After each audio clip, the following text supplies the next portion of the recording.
Hello, Flinvar here, and boy do I have a sales for you. We finally passed our trials, and all of us got our amulets back. But then, the white door in the room turned out to be the Mother Mimic just pretending. It was a hard fight, even with our magic back, but eventually we burned her down. The weird lumpy guy was the judge, and was ringing all the chimes in the room, and when he did it, some kind of broken portal opened, and let more mimics in. We spent some time checking out this huge painting of bugs tending to a tree. I just know it all adds up to something somehow. The mimics, the trials, the amulets, the portal, and the tree. But we just couldn't figure out what it means.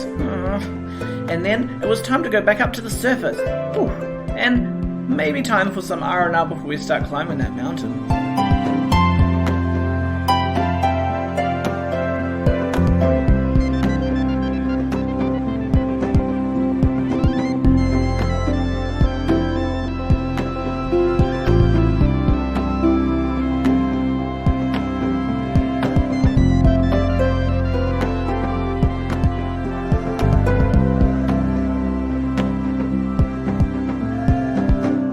Everybody, and welcome to the terrible adventures of the Janice and Breford's Parchment Company, episode 45. Wow. Guys, we did it. We finally made it to 45, which is a significant number for some reason. This is the first episode of the 8th arc of the show, called Hearth and Welby-ing. And if you say it well-being, then it's incorrect. It's well-being. Well-being. Yeah. My name is Penny D. I will be your DM, and my favorite song to bop to is currently "The Way You Used to Do" by Queens of the Stone Age. It's a hard guitar jam, and it makes me do the thing with the lips when you're moving, where you're scrunch your face up, and you're like. Oh yeah. The listening audience wouldn't have heard that, but if you ever, if you see me in public, just come up behind me and start playing that song, and then you'll be able to know what that facial expression was. It was a lot to look at. It was very good to, excellent. I'm sorry, your facial expression is cracking me up. I'm funny in every way. Oh my god, I had a really busy day yesterday. I'm so tired. All right. That'll be fun. Hi, my name's Liz, and I play your favourite dwarf barbarian, Karen. And my song that I'm bopping to at the moment is... Well, when I'm not here, my day job is... I'm an aqua aerobics instructor, and I've been putting a lot of S Club 7 on the playlist recently, and everybody in the pool, they're loving it. They love a Don't Give Up. They love a S Club party.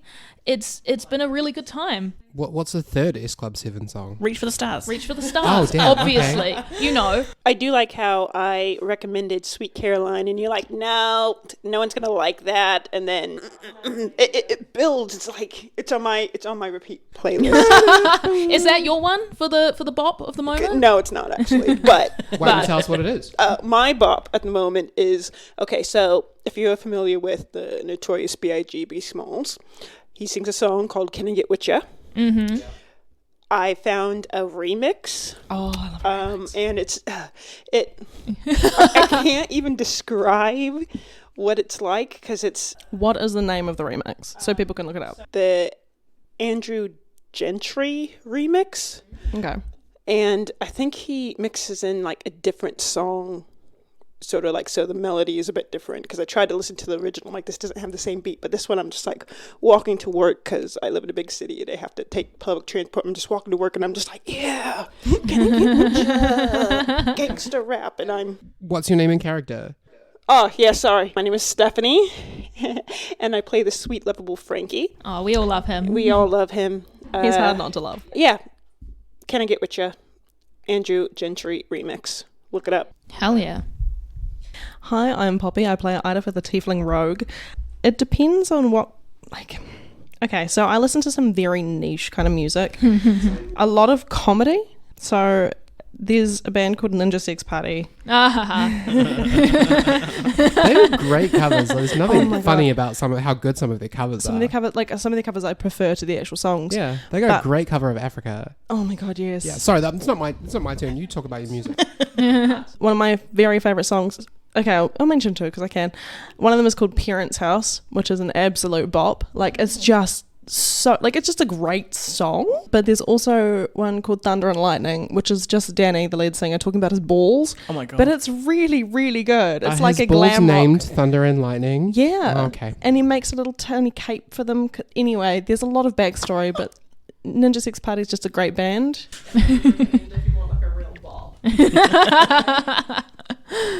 Hard to follow.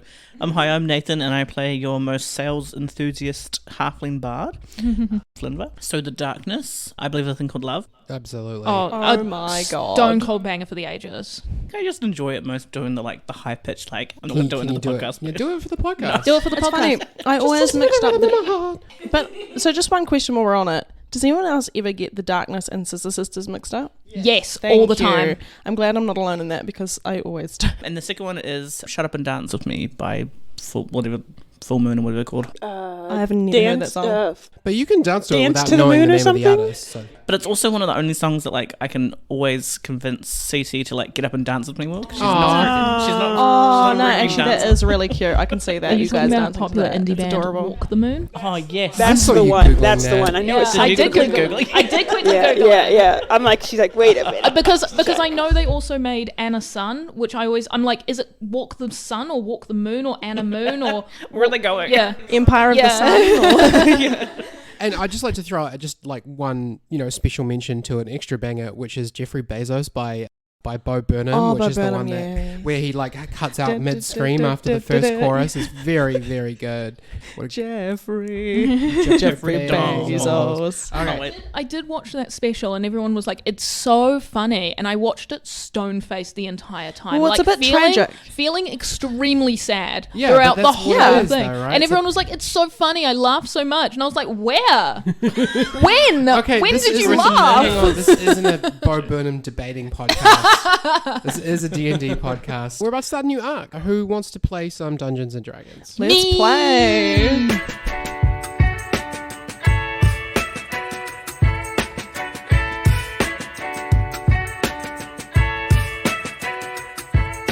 We're going to pick back up in Titan Slumber.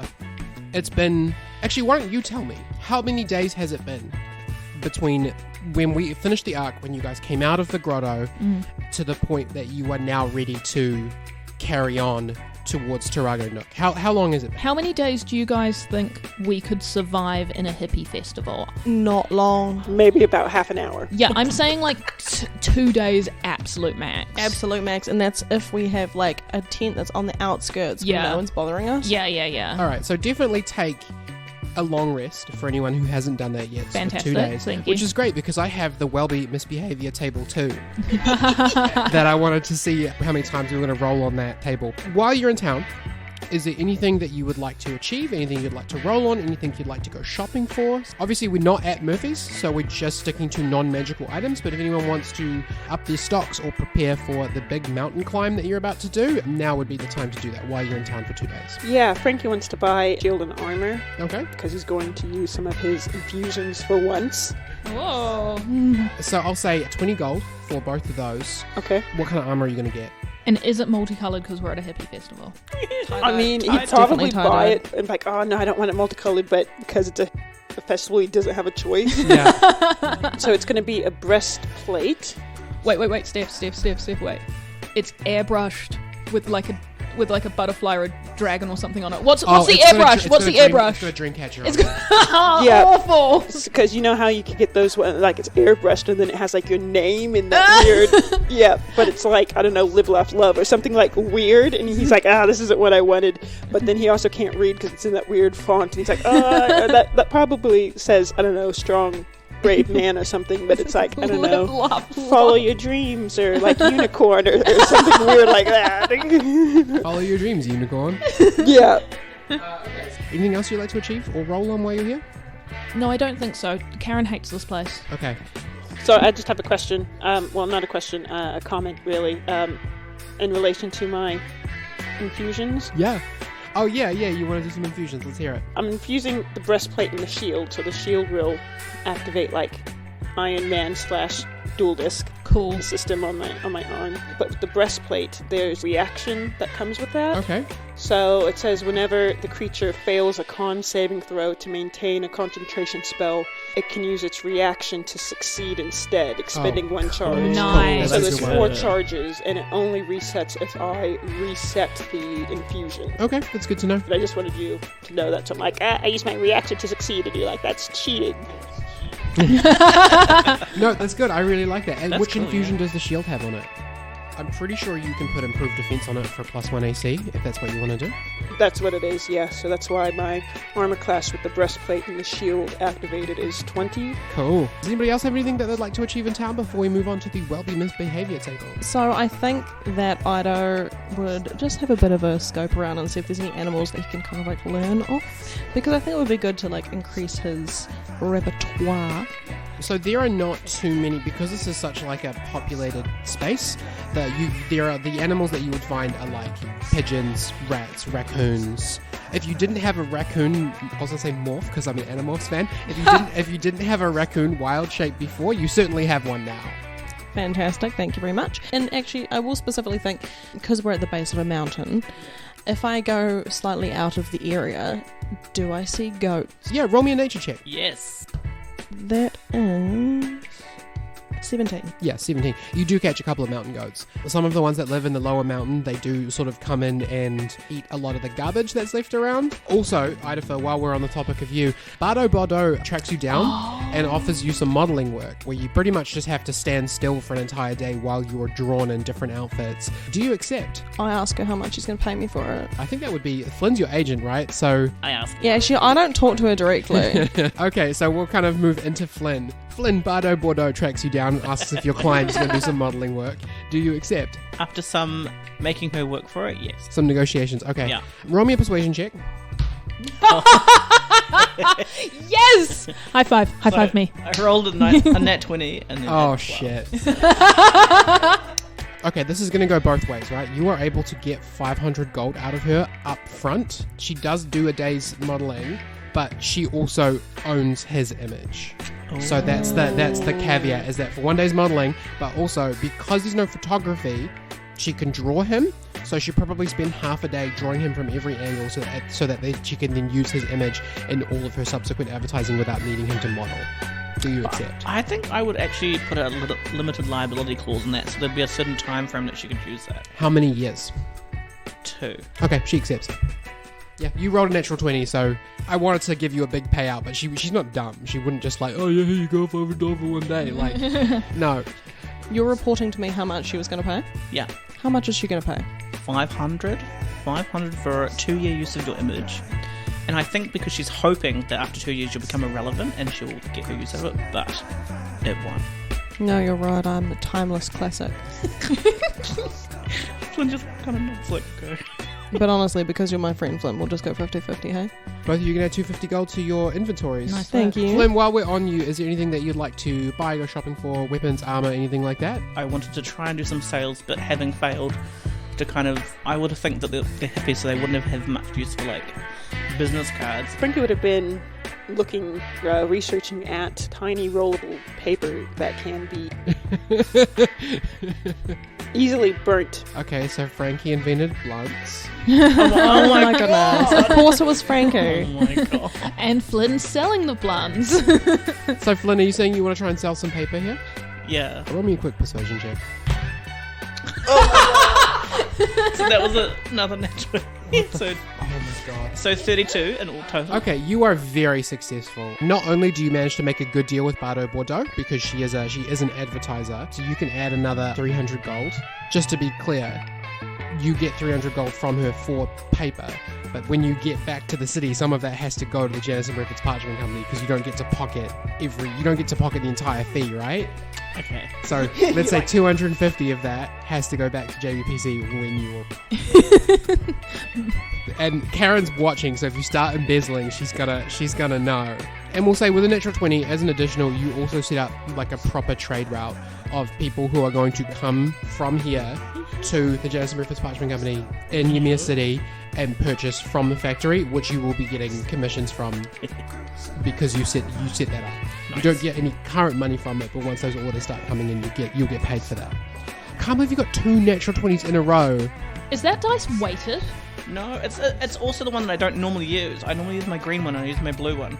Cheating. Karen, what do you like? What would you like to achieve while you are in town for 2 days? Karen is buying mountaineering equipment for everybody. We're all going to get a set of crampons. We're all going to get a set of pickaxes. We're all going to get ropes.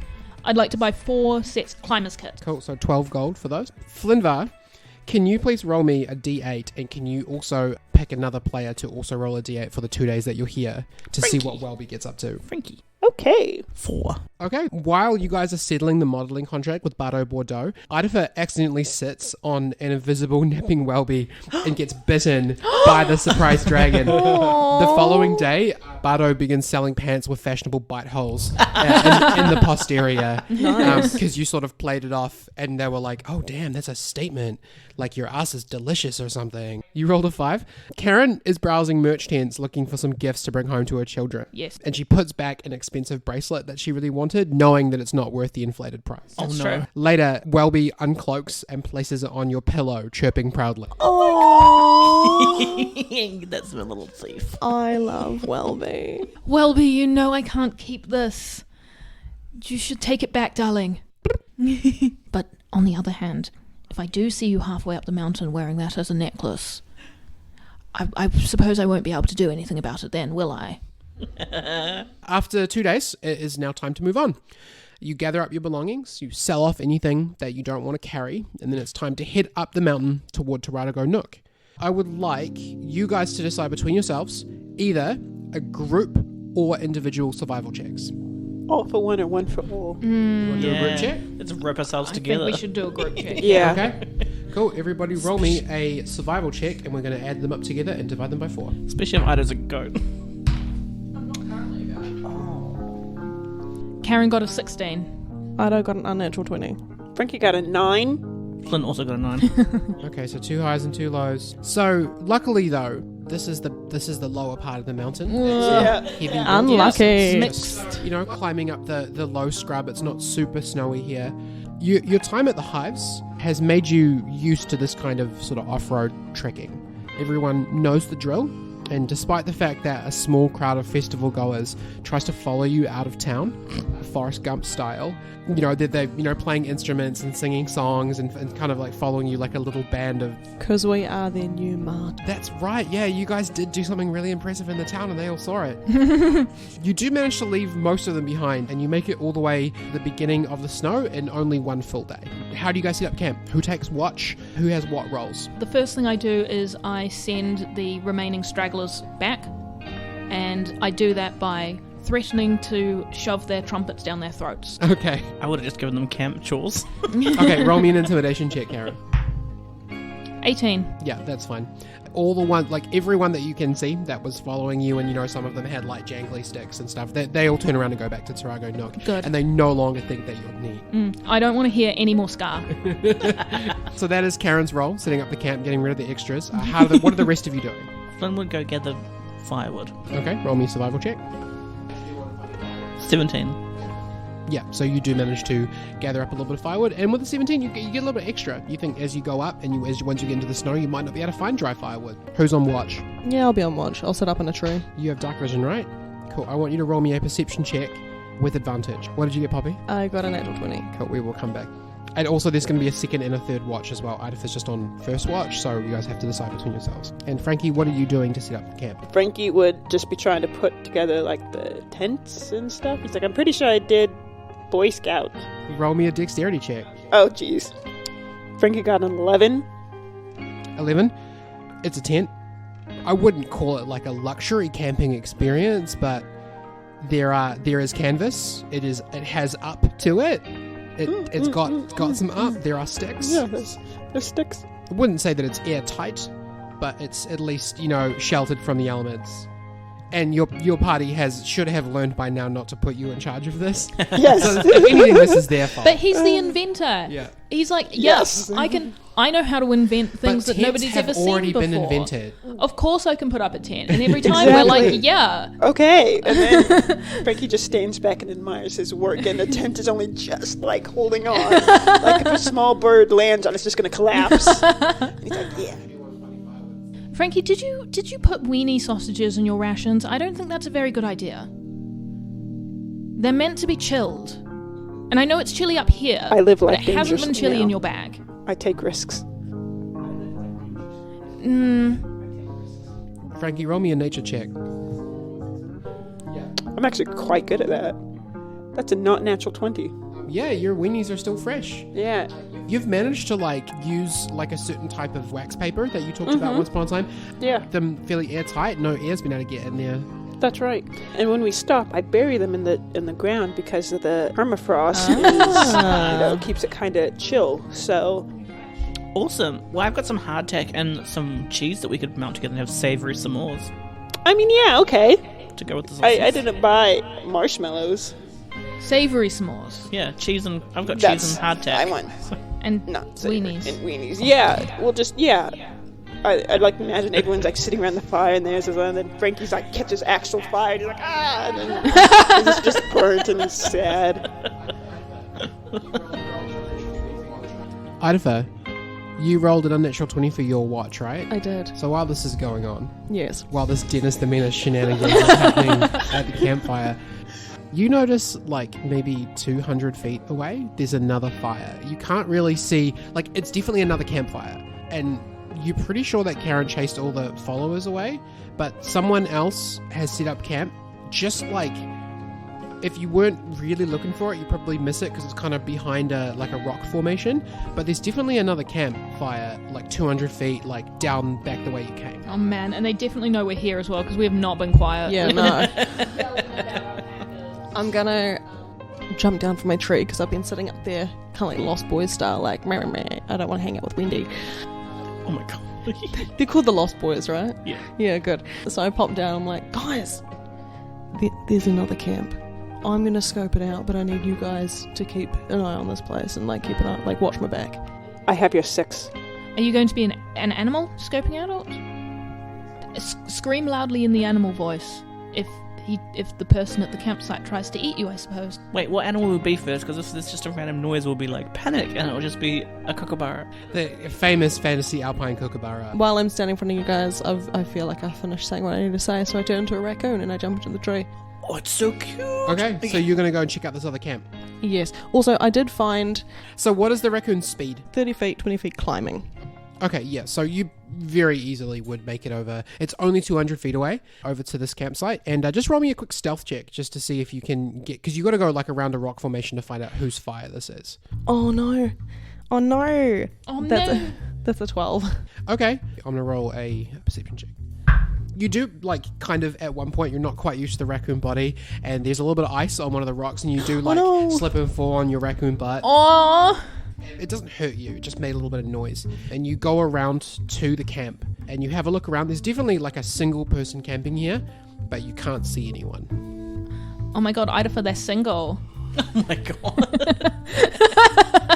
There's a solo person camping here. You don't know what they look like yet.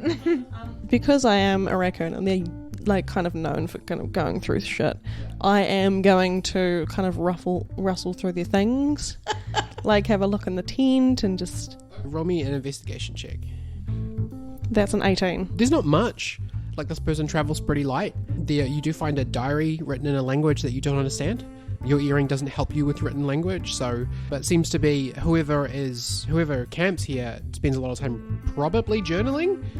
Other than that, you don't get a lot. There's a large black iron sword kind of leaning up against one of the, a rock nearby. Okay, I would like to take the diary and then head back to camp. Okay. Thief. You go to take the diary, you pull it out, and you go to scoot away with it, and then someone deactivates their invisibility. Oh. And snatches it away from you. And what you can see is what looks like a dinosaur in black armor. Oh, cool. So you actually saw this person once Yeah, I was before. gonna say, this Yeah. When you came out of the grotto, there was a guy or a person that looked like they were wearing all black heavy armor, full plate armor, and their head kind of looked like a dinosaur. Like Dragonborn, yeah. But not like Dragonborn. Oh. You would be able to tell if it was a Dragonborn because you've seen a few of them Dwayne now. and stuff, yeah. This is not a Dragonborn. He's a dinosaur. But all you can see is like the head and neck. And it takes the book back from you and it kind of like doesn't kick you, but it uses its foot to like shoves you out. shoo you out Yeah. and it's like, get out of here. I make annoyed raccoon noises. And then it also like throws you like a little bit of like cooked meat that it was eating and it's like, get out of here. That's not how you get But rid of it does seem, it's not like trying to kill you or anything, it just like shoos you away. When it hands me the cooked meat, I'm gonna grab it gratefully and like look back at it and be like just look like a grateful little raccoon, however that would be. Maybe I put my hands together and kind of be like, oh, thank you so much. Oh my god. Like a little Disney character? Yeah, like a little Disney character.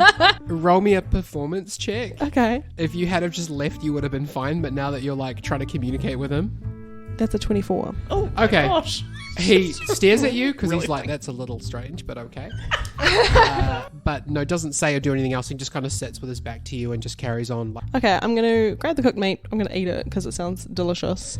Oh, this is an important question. Can Idafer down at the dinosaurs campsite, can he hear us arguing about, I don't know what we're going to be arguing about extremely at this point. yes. Yeah. Like there's no need for a persuasion roll. There's nothing else. Sorry, there's no need for a perception roll. There's nothing else around here, and you guys are shouting at each other, and you're only 200 feet away. So yeah, Ido gets back down to the camp. He's just chewing on his piece of cooked meat, which is delicious. That dinosaur, really good at cooking.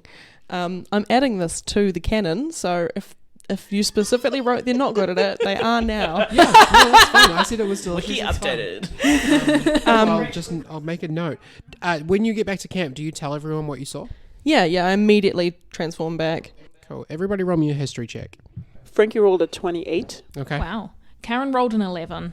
Okay. Flynn got a 16. Okay. And Ido just got a 6.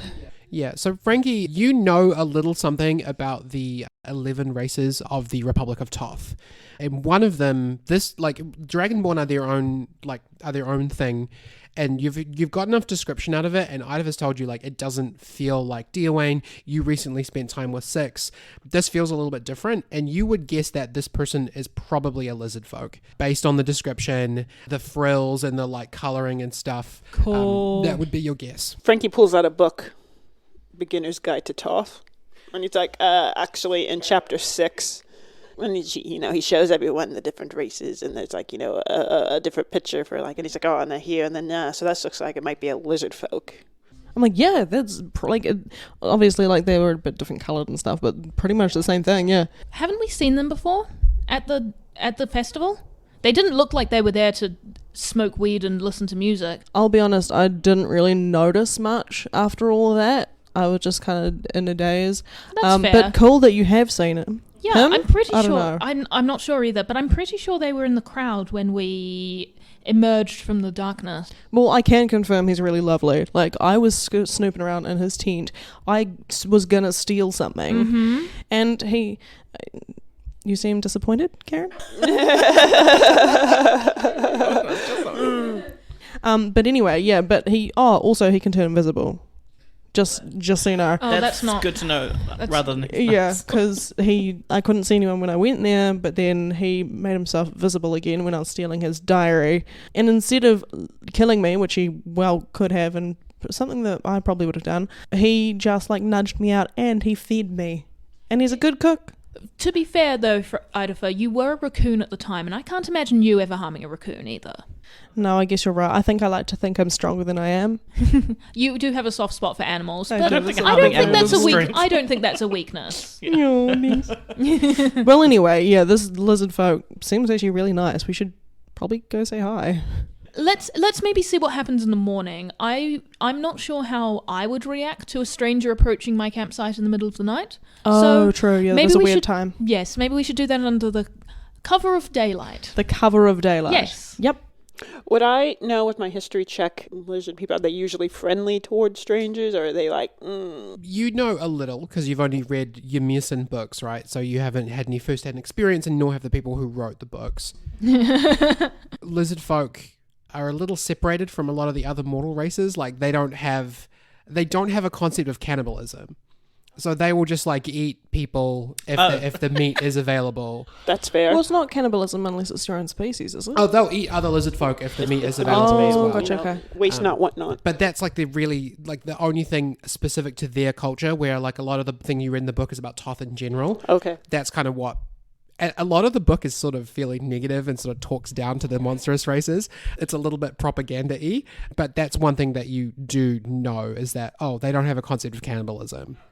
They might eat you if you were a meal to them. Yeah, so you guys camp up. Either you keep an eye on the fire for the next couple of hours, and eventually it does go out. And who takes the second watch? Karen will take second watch. That was a bad roll. You can have advantage because you have dark vision. Yes. 2 bad rolls. Karen got a 13. It's a pretty quiet night. Idaho points out to you where the fire should be, but it doesn't reignite. It's quiet. You can down the mountain. You can see the lights of Titan Slumber. Still going. You can't see fireworks or anything like that, but you can just see where the town is. Quite a lot further away, just because of where you are on the mountain. You can see a glowing that you think might be Ymir City, but you don't see anything in the close vicinity. Who takes watch after you? I'll take the third. Okay, so Flinvar, you're woken up pre-dawn to take the third watch. Go ahead and roll me a perception check. You can have disadvantage because you don't have dark vision. Well, you're not going to roll worse than that. Was one of them a natural one? Yeah. So you can roll that again because you are a half. 4. So 9. Yeah, same. Karen wakes you up, and you spend a few minutes with both of you awake, and Karen kind of points out the time of day that it is. Titan Slumber has gotten a lot darker. A lot of the lights have gone out, but Ymir City hasn't. It's still the same kind of glow of that light pollution of a big city that kind of never sleeps. But no, you take the next couple of hours on watch and you don't notice anything. The sun rises in a couple of hours and get everybody up, and you pack up the tent the best you can because it doesn't go back in the box correctly. It never does. It never does. Yeah. You head on. You pack up. What's happening now? Are you continuing up the mountain? Yeah. Yeah, I'm going to Absolutely. continue if you guys are. I am. So the climb now gets harder with the snow and the more vertical path. What strategies are you all taking to avoid the cold and what strategies are you taking with your traveling? So we'll be moving a lot slower. Karen will be taking everybody on kind of a zigzag path up the mountain. Good choice.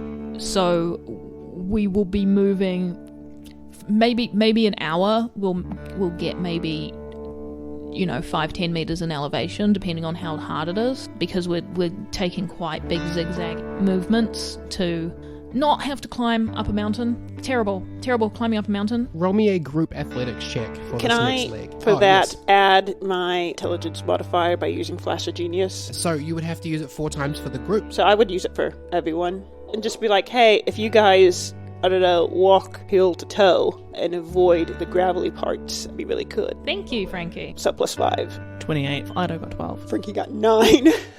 Karen got a 27. Okay, so the people that you would expect to be good at this were good at it. It kind of evens out, right? We got 2 extreme successes and 2 sort of low success to failure. The group of you together, taking turns with Karen at the front and Flinvar at the back, and Welby helping out a little bit with helping you to keep watch. Cute. Managed to do, using the strategy of zigzagging your way up the mountain, you do manage to make fairly good progress. After about 4 hours, Flinvar, Welby chirps to you and gives you the emoji of the down emoji, and you turn around and you look back and you can see a flash of light coming off something metal coming from downhill. Oh, I'm gonna tap pass it on and be like, it seems like we're being followed. Yeah, so you tap Frankie on the shoulder and you mention, hey, I think we're being followed. Yeah, pass it on. Frankie taps Ido on the shoulder. I think we're being followed. Oh. Pass it on. Ido would like to... Can you do his own perception?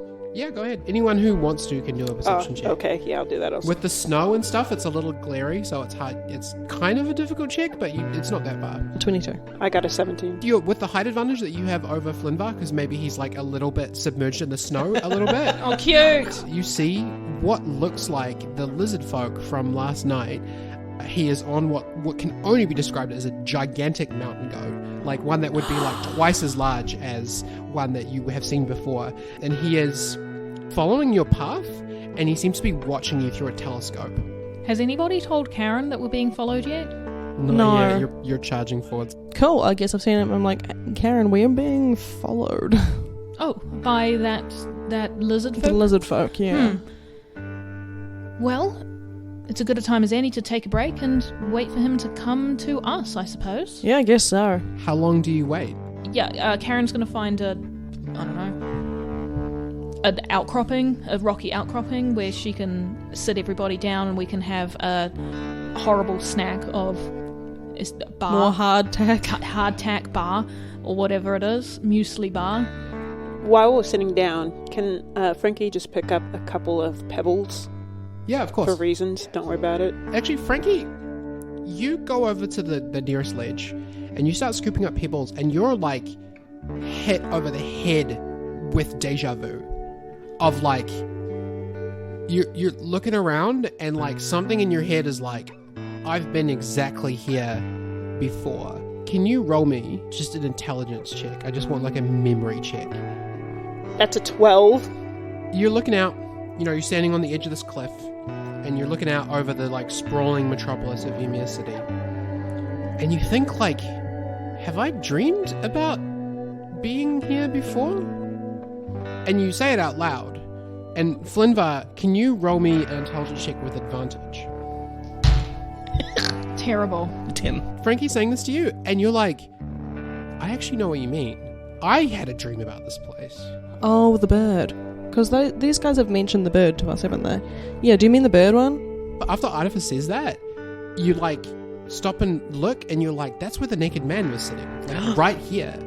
Like, exactly here. And Flinvar, your version of this dream had like a figure coming up behind the like, because both of your dreams involved an old naked man sitting on the edge of this cliff, and like rapidly dying and decaying and like kind of like melting down into a skeleton, right? Both of you have had this dream, and it was exactly here. Frankie sits down exactly like the naked man. I'm going to stand in front of you to look behind you just in case something behind you killed the naked man. And Frankie, do you remember what happened in your dream? Frankie probably remembers, but Steph does not. Yeah, that's fine. It's a long time ago. It was in Arc 1 that you had this dream. Oh, yeah. So what you remember from this dream is that there was a man sitting here. His spirit separated itself from his body, and then his body that was left behind died and decayed as time like sped up, and underneath of you, the city was just being built. Like the city was, it was already there, but it was like rapidly getting higher and expanding and stuff. You have a look around, because like this is the thing that happened in a dream, right? This exact layout of this land should not exist. And you have a look around, and you realize that there's like, it's kind of overgrown now, but there's actually a small path that like it's just a path from like someone using it and overusing it, right? And so it's still overgrown now, but there's definitely a path that leads off to what might be a cave. There's like two sort of rocks that sit in an S shape that if you went around the first one, you could probably find more like not far from here. Frankie follows that path, but doesn't like say, hey, I'm going to follow this path. He's just like now laser focused on, what is this? Roll me an investigation check. That's a 26. Karen has, while these guys have been reminiscing and remembering, Karen has been eating a fistful of green grass. Yeah. And she is desperately hoping that the skeleton man who melted on the cliff didn't melt and create this grass. Yeah. And she's frowning the whole time she's eating it, because she's like, man, this better not be dead man grass. Congratulations for remembering to eat grass this time. Yay! So we're kind of in an alpine territory, right? So like it's more like tundra sort of space, but it's not green grass, but I'll still say like the grass that grows here is still enough to recharge the ring of the You land. did say I waited until you said overgrown, and Yeah. I was like, oh yeah. Cool. Good. There's grass here. Whilst keeping Frankie in my line of sight, can I search around the outcropping where I saw the man sitting? Yeah, absolutely. You roll me an investigation check as well. 14. You don't get much. You get what looks like some scrape marks, like some scratch marks on the rock where the skeleton once was, as though it was dragged away. Oh.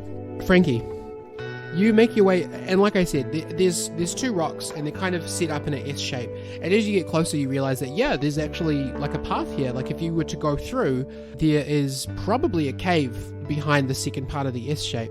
Because you got so high with your investigation, you catch like a tiny bit of light on one of the rocks, and you realize that there's some kind of like magical glyph or something imprinted onto one of the rocks that you would have to walk past, and because of the shape of the two rocks, you wouldn't be able to give it very much space to get past it. You got a detect magic on you? Does anybody have do you have a detect magic on you, Flynn? I have a dispel magic.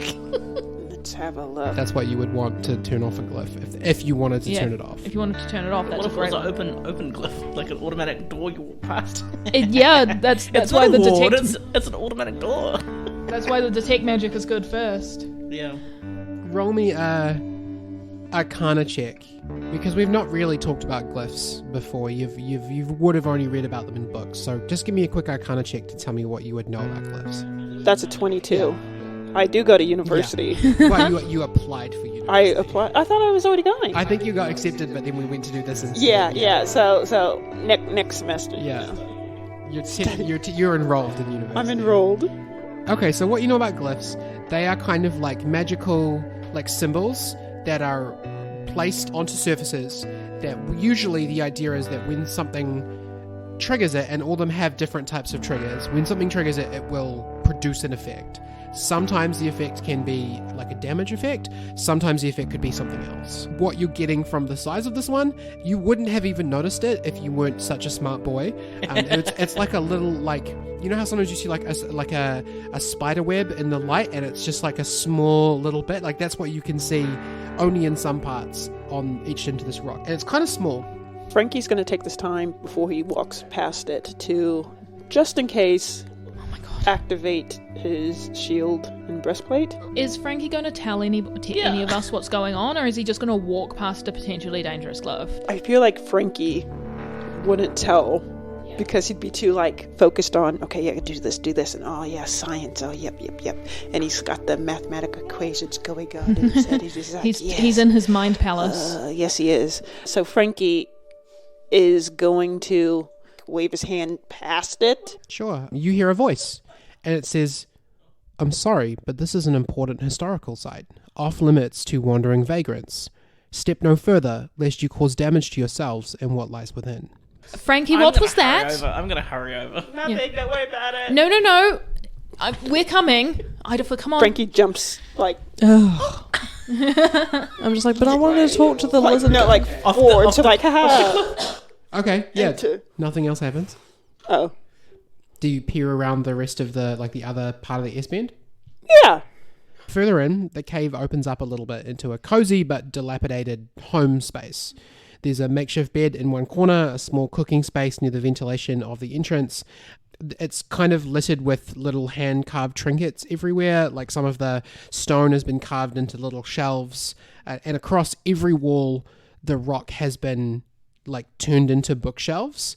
Every square inch of rock or stone houses hundreds and hundreds of hand-bound books. Frankie just calls out, "It's okay. I'm alive. It was just a verbal warning. No one listens to. It's okay." Yeah, Karen bustles straight past the glyph, and Cool, she's you like, hear the message again. I'm like- sorry, but this is an important historical site, off limits to wandering vagrants. Step no further, lest you cause damage to yourselves and what lies within. She can barely hear it because she's yelling, "Frankie, who are you talking to?" Frankie's just investigating now the books. Okay. Like, So you Is this- you step in further? yeah, Frankie's Okay. going in. Frankie, is this someone's house? Okay, so it's dilapidated, so it's like very long time since someone was Is last this here. someone's very dirty house? Frankie, as soon as you step further into the space, you hear the voice again, and it says, "I told you this was not a space for wandering and looting. I'll be there momentarily to dissuade you. In the meantime, these guards will stop you from touching anything." And at those words, two of the trinkets on the shelves begin to grow, blocking your access to the exit. Meanwhile, Ido's actually just waiting because he really wants to speak to the lizard folk. Oh my god. You just Yeah. feel like Frankie's done. Oh no, I it'll be fine. feel like we've got two inside and two outside. You certainly do, yeah. So Karen is at the entrance, Frankie's all the way inside. The trinkets grow swiftly into armored quadrupeds. Oh. Like stout, bulky dogs. However, at the neck, or the lack of a neck, is where the similarity to a dog ends. Instead of a head, the front end of the torso simply opens up into like a round mouth filled with sharp teeth, and from that maw extends a long, spiky, prehensile tongue. The two beasts growl at you and begin to approach. Roll for initiative.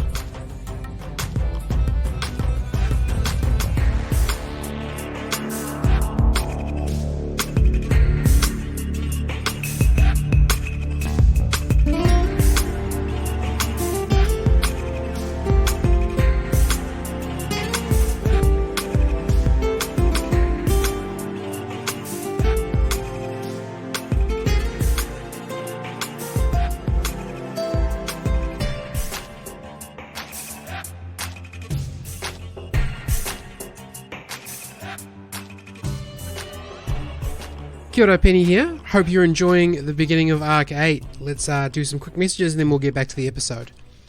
It is April and we're currently accepting applications for players and DMs for the Yes and charity stream, a 24-hour D&D live stream we do once a year to raise money for charity. If you are a New Zealander of any description and you would like to be involved in our efforts to raise $20,000 for the Cancer Society, please send an email to yesandcharitystream@gmail.com. You'll get an automatic response straight away. Just have a read and follow the instructions to apply. If you want to be part of doing something nice while playing D&D, get your application in before April 30 because that's when we stop taking them. Thank you to our JBPC patrons for being here and supporting our show releases. James Courtwright, Samsara, Anonymous Comrade, Viva la Revolution, Claire McDonald, Jules Bergesser, Violet, Shubnally, Alex Moore, Lyndon Hood, Jesse Wesson, Disturbed One NZ, Andrew Evans, Ludacris, and William Evans. This week's bonus content for you shows the joys of DMing for the easily distracted. If you're curious about our bonus content or you would like to become a supporter of the terrible adventures of the Janice and Brefford's Parchment Company, go check out patreon.com/JBPC podcast. There are multiple tiers with lots of different rewards you can unlock, and I'm making more of an effort to post exclusive content over there. At the moment, we're putting up moments that we recorded but couldn't put in the public release, JBPC's blooper reels, and After Dark spicy content. Music credits thanks to King Canyon for Mulholland, Reed Mathis for Climbing, Kevin MacLeod for Covert Affair, Telecasted for Lonely Day, Chris Hagen for Glacier, Akash Gandhi for Zaman Movement of Earth, Audio Nautics for Hero in Peril, Kevin MacLeod for Firebrand, and Jesse Gallagher for Spirit of Fire. As always, our social media pages are facebook.com/Janice and Brefford's podcast and at JBPC Podcast on Twitter. Keep an eye out on the Kiwi RPG hashtag for all sorts of things that Kiwi creators like us are doing with their projects. And if you are a Kiwi RPG creator, come and join Kemu Whakato o Aotearoa to find a great community of game designers, podcasters, and streamers. Next episode, Hearth and Welby-ing, Part 2, will be out in 2 weeks on April 30th. In the meantime, please take care of yourselves and we'll see you back again then. That is all for today. Let's get back to the adventure.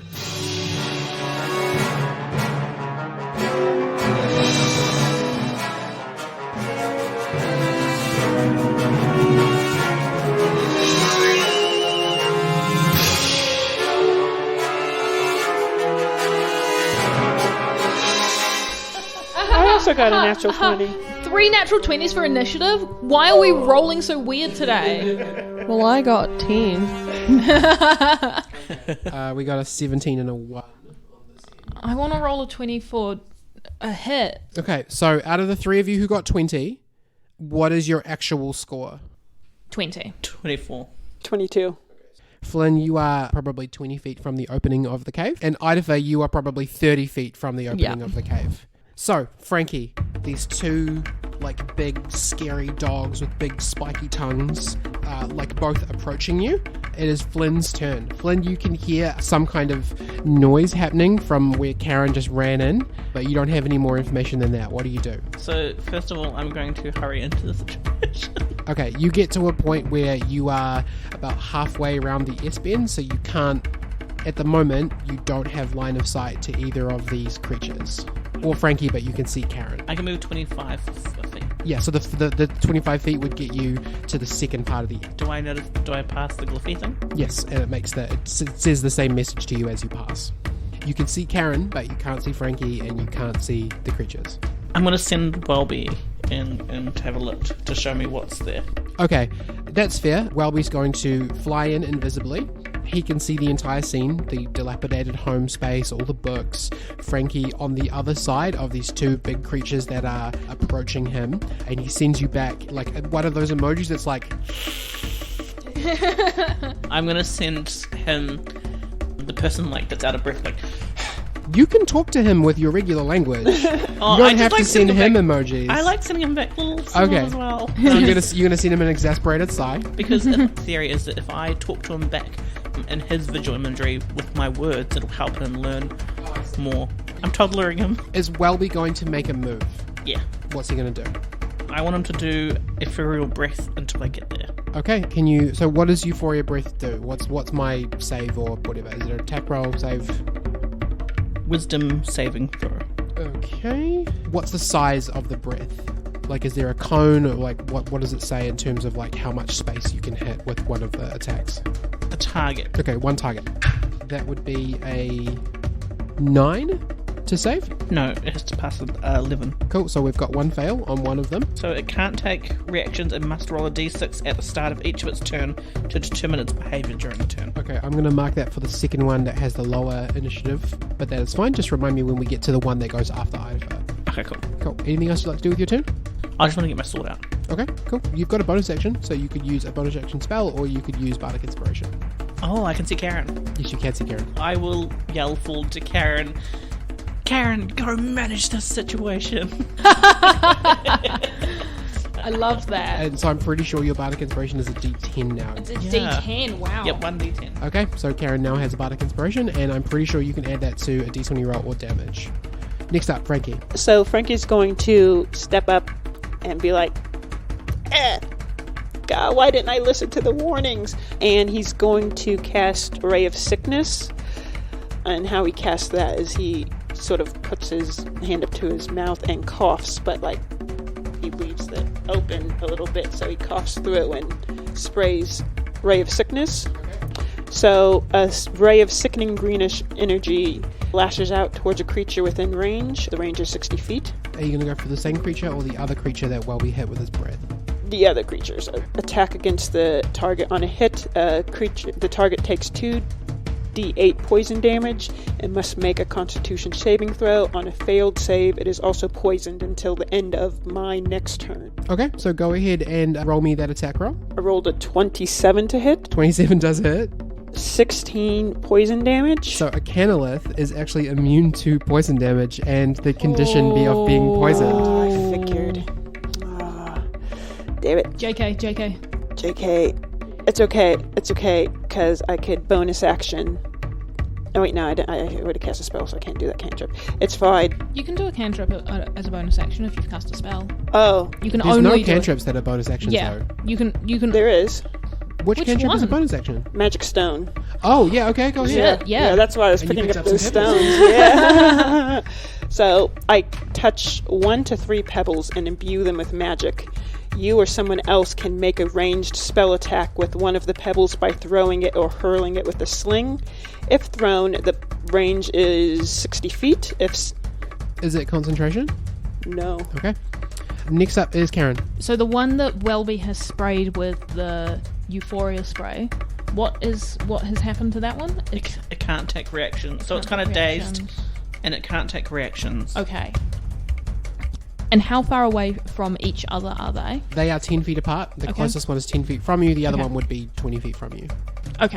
Okay, what I'm going to do is I'm going to use my bonus action to rage. Okay. Karen rages, immediately pouncing forward to the closest beastie. That's the one that wasn't hit by the Euphoria breath. Yep. Yep. She attacks With which weapon? the temperate great axe Okay. with a natural 20, Natural which 20 is a definitely hits. critical hit. And you've got extra dice for brutal critical as well. Oh baby, I do. How many extra dice do you get at this level? I definitely have one. So you've got 3 d12s to roll, so go ahead. So the 3d12s plus 7 plus the Bardic Inspiration. And that is 25, a 19 to hit for the second hit. 19 hits. that's just 8 slashing damage. So that's a total of 33 slashing damage. Total 33 slashing damage. Alright. The first Canolith is going to go first. It is going to make a multi-attack. So the first is going to use its tongue attack. And it's going to use it on Frankie. So it's a +7 to hit. 13 plus 7 is 20. Meets beats. This is going to be 1d12 plus 4 piercing damage and 2d6 acid damage. What is that all in total, please? 21. And because you're medium or smaller, you are now grappled by the tongue, and it's going to pull you all the way towards it, and then it's going to hit you with a claw attack. 13 plus 7, so 20 again. 1d6 plus 4 slashing. 8 slashing damage and 2d8 force damage. It's 10 force damage as well. And you are now grappled in this thing's tongue. It is going to turn around and walk towards the entrance. So it's going to walk out of Karen's... No, it's not. Okay, yep. No, it's not. I use my reaction to hit it. Cool. Sentinel baby, let's do it. Bugger. 13 to hit. 13 does not hit. No, I didn't think it would. So you do your 2 big attacks. It like frog grabs Frankie and then kind of just punches him a little bit. And then it's just going to turn around and it's going to walk out, sees you, Flynn, and like it's just going to like barge past you using its full movement, and it's going to drop Frankie outside the door. So one of them is now in the entrance. Next up is going to be Idafer. I can't see any of this, can I? You can now see the one that just went to the door and dropped Frankie. Oh, okay. How close... Oh, this wouldn't be that close to, I'll say, the lizard folk. They wouldn't have moved far. You don't know where the lizard folk guy is. Last time you saw him, he was down the hill from you.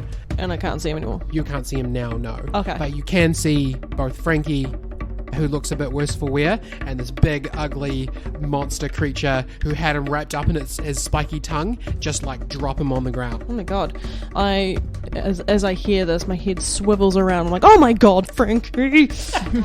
What have you done? So I'm about 30 feet from the entrance, aren't I? Yes, that's right. Cool. I am going to hide behind a rock that I'm near. Okay, yep, bonus action. Yep. And then I am going to throw my dagger. Okay, cool. Roll me an attack roll with advantage. 14? 10 does not hit. Dang! Okay. Okay, cool. The other one is going to go next. So this is the one that's affected by Euphoria Breath. So what do I have to do? You have to roll a d6.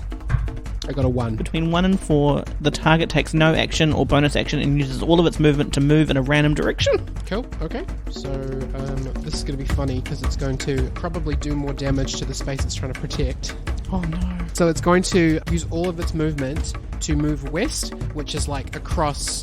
If we imagine that the end with the bed is north and the end with the door is south, it's going to go west, so it's going to go across to the side with the door and just start like trying to move up the bookshelves, and all the books are going to like fall down and come off the wall.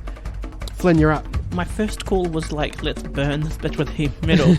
But seeing that it dropped Frankie out, I'm actually going to try and do Dispel Magic on the ward anyway, now that we've been past it still. Okay. And hope for the best, because it will use quite a bit of it. Dispel Magic would need to... Can you read me Dispel Magic? Because I'm pretty sure that there's a rolling rule for if you're trying to dispel something that's a higher level than Dispel Magic itself. Any spell of 3rd level or lower on the target ends. For each spell that is 4 level or higher, an ability check using your spellcasting ability, the DC equals 10 plus the spell's level. Okay, so roll me a DC 12 charisma check. 16. Yeah, this passes. So you are able to turn off the glyph that makes the voice happen. It does not affect the canolith itself, but as the canolith was walking past, the voice itself did start to play and it just sort of shorts out. Okay. Bonus actions. I'm going to communicate with Welby again. Yep. Recharge 5 to 6. What does that mean? On Welby's turn, which is now, you got to roll a d6, and if you get a 5 or a 6, then he is allowed to use a Euphoria Breath again. Oh, I want to do that. Nice! 6. Okay, cool. Yeah, Euphoria Breath is recharged. Perfect. So on Welby's turn, I'd like to use Euphoria Breath. So you can target the other one if he flies back out and goes for the one that dropped off Frankie. Yeah. Okay, cool. So it's a saving throw, yes? Yep. It needs to beat 11 wisdom. So canoliths have an ability called Magic Resistance. They have advantage on saving throws against spells and magical effects. 16 Okay. plus 3, 19. Yeah, that passes. So he flies past you. He uses the Euphoria Breath again on the one that just dropped Frankie, but it has no effect. Flynn, you are currently sitting at the top S-bend that would lead you into the main room. Are you using any of your movement? Yep. I want to go find out why these things didn't turn off. Okay, so you're going further in? Yeah. And I'm gonna look as I go along. What is your passive perception? It's 16. Because you just used, I'll give you this because you just used your action on a glyph. You can see another one, like that is quite a bit larger, on the floor in the center of the room. Okay. You would guess, Frankie would need to confirm it, but Frankie probably walked over it in order to activate it. Okay. Next up is going to be Frankie. So I'm going to cast Firebolt at the one that dropped me off. Oh yeah, okay, it's right next to you, so it's a point blank hit, so go ahead. You're sitting on your butt right now, right next to it, so like you could literally just, touch Straight it. down the throat. I'm going to say you've got advantage on this attack because it's point blank. Good. So that's 24 to hit, 24 does hit. and that is 20 fire damage. Oof. Okay, yeah, you I'm going to say you hit him and the firebolt goes in his mouth. Enjoy your reflex. Any other actions you'd like to do? You're currently prone, so you need to use half your movement to stand. Frankie will use half his movement to stand, Okay, and that's it. He's not going to do anything else. so you're going to stay right there within melee range of it? I mean, he'll probably back up a little bit. It does not use its reaction to take an attack of opportunity against you. Yeah. As long as you're moving away from the entrance, yes? Yes. Cool, it doesn't try to hit you again. So there's one at the entrance. Yeah. There's one trying to scrabble up a bookcase. Yeah. Flynn is in between the one at the entrance and Karen. He's at the top, yes, Ben, so he can see both the entrance and you at the... Okay. And I can't see the one that dropped Frankie off. No, it's like out the other side of the S. That is bad for it because Karen doesn't know what happened. Yeah. So she's going to sprint past Flynn Okay. and try to hit it, continuing raging and trying to hit the one at the entrance again. Go ahead, roll me some attack rolls. That's another natural 20. Holy moly. Okay, so roll me 3d12 damage. As Karen brings the temperate great axe down, it sizzles with a magical fire. I'm going to add 1d6 fire damage to this attack. Damn. 19 slashing damage and 2 fire damage. Cool, and then another attack. And then my second attack, 18 to hit. 18 does hit. 14 slashing damage. It looks pretty hurt now. Good. Yeah. She was trying to, if I can, add a bit of flavour, she's trying to chop its tongue off because that's the bit that hurt Frankie. Okay, yeah, its tongue's pretty long and prehensile, so Yeah. you can swing at it over the top. You take a big chunk out of it, but you don't dismember it. It does look pretty hurt though. Next up is this one. It's going to turn around and it's going to try and hit you with its tongue attack, Karen. So 15 plus 7. Yeah, that sure does. Cool, so you're going to take 1d12 plus 4 piercing damage and 2d6 acid damage. I will, because I am a raging, I will take half of that. So that is 8 piercing damage, half to 4, Cool. and 6 acid damage. Lovely. You are now grappled, so it is now going to use claw attack against you, which it misses, and it's going to then basically use its tongue to bring you over to its front side and just like drop you next to Frankie, and then it's going to turn around and use its movement to go back in. So you now have an attack of opportunity if you want. Absolutely, I do. 17 plus 9. 17 plus 9 does hit. Does Frankie get an attack of opportunity too? Yes, Frankie, you can have an attack of opportunity. Okay. You could throw one of your magic stones at it. Okay, yes. Karen got 10 slashing damage and she stops the creature. Okay, cool, yeah. So 10. Frankie's, for flavor, to activate his magic stone, he has to lick the stone. Okay. Ew. We got it for science. Science. That's 21 to hit, and that's 7 damage. So he licks the stone, and he's like, yeet. Okay, what it does is when you hit it with the stone, it shrivels up and turns back into a little figurine. Ooh. Frankie, you did it! Yay, power of saliva. Idafer, you caught all of that because that's happening in the entrance to the cave. It's now your turn. So I have no idea that there's more than one. So I'm like, oh, thank God they killed that one. So I'm going to turn around, because I'm like behind a rock at the moment. I'm going to turn around and I'm going to just roll perception to see if I can perceive that lizard folk. Roll me perception. And because you knew he was coming, you can have advantage on that. Cool, thank you. Unnatural 20. You do see him. He's on that big goat. And he's still got his telescope and he's like looking around and he sees you at the same time that you see him and he looks a bit nervous but he hops off of his goat. I like hold my hand up and wave. I'm like, hey. Really unsure but he waves back at He's you. tentative. He does start heading towards you. Cool, alright. Anything else you'd like to do with your turn? Nope, that's it. It is now the second one's turn. He is going to try and... So first of all he's going to try and break the euphoria. Oh wait, no. Because it lasts for a minute if it works. So I'm going to roll a d6 and see what he gets to do. It's a 1 again, so he makes no action, and he's going to use all of his movement to travel in a direction. Northeast. He like runs now and absolutely like with his big claws just shreds the bed. Oh my god. That was in the like northeast corner, and he's like running. Have you ever seen like a video game character just walk towards a wall? Yes. Yeah, he's doing they're that, stuck there. but his feet aren't sliding, they are shredding the bed. That is the end of the round. And Flinvar, you notice that another figurine in the room is starting to grow. Oh my god. Okay. But it is not a Canolith figure. oh, what does it kind of look like? Roll me a perception check. That's a 9. All you can tell is that it's humanoid. It's like 2 arms, 2 legs. Flynn is going to use my movement to run and then do like a dramatic dive and like slap his hand on the GIF, even though he could have done it within reach. Okay. I want to cast. I'm going to try again to cast a spell magic. Okay, cool. Yeah. Roll me a DC 12 charisma check. 6. You try to dispel it like you did with the other one, and it resists your attempts to do so. And you get the feeling that maybe it's because it's currently active with one of the canoliths in the room that it's kind of resists your attempts to turn it off.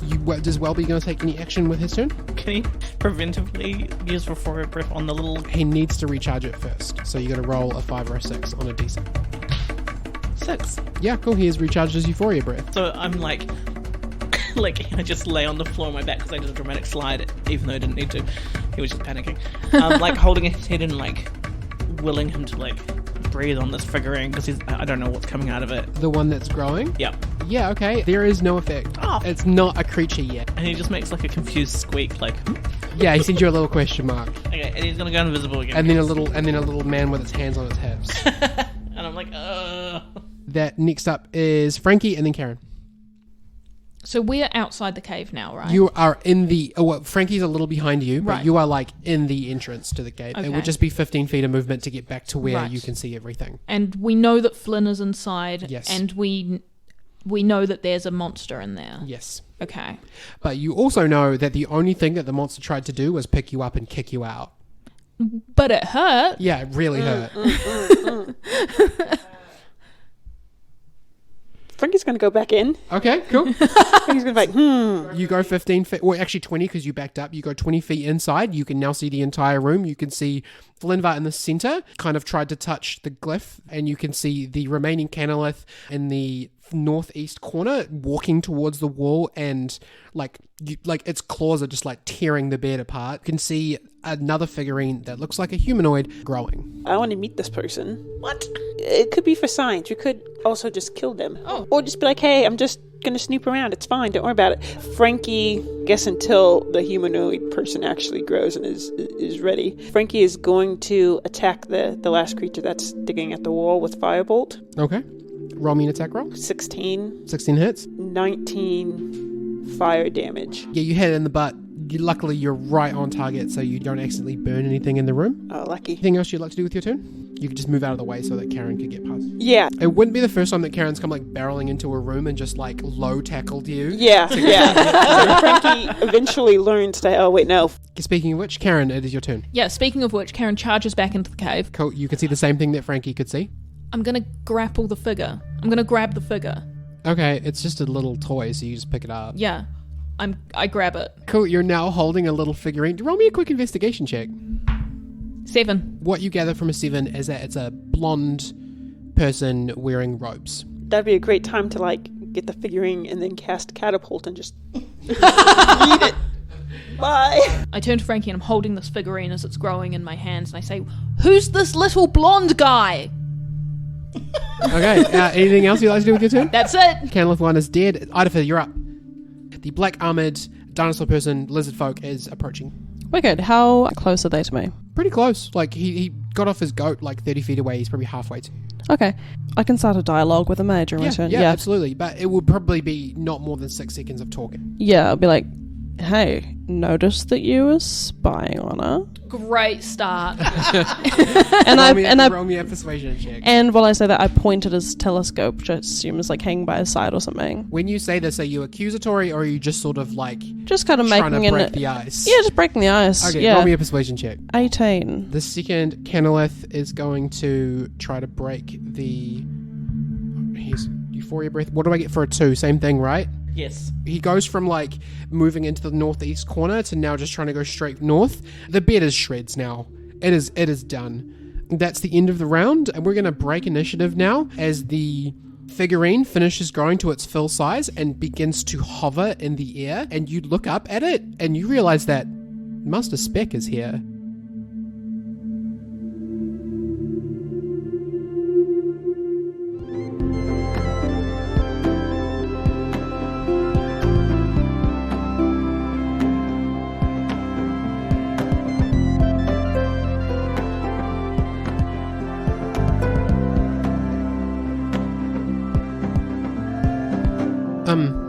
Hello. Thank you for listening to the episode, but I actually have to go. They're leaving and I can't lose them. Just follow any warnings and stay out of dangerous places. Look, sorry, I really do have to go. Goodbye!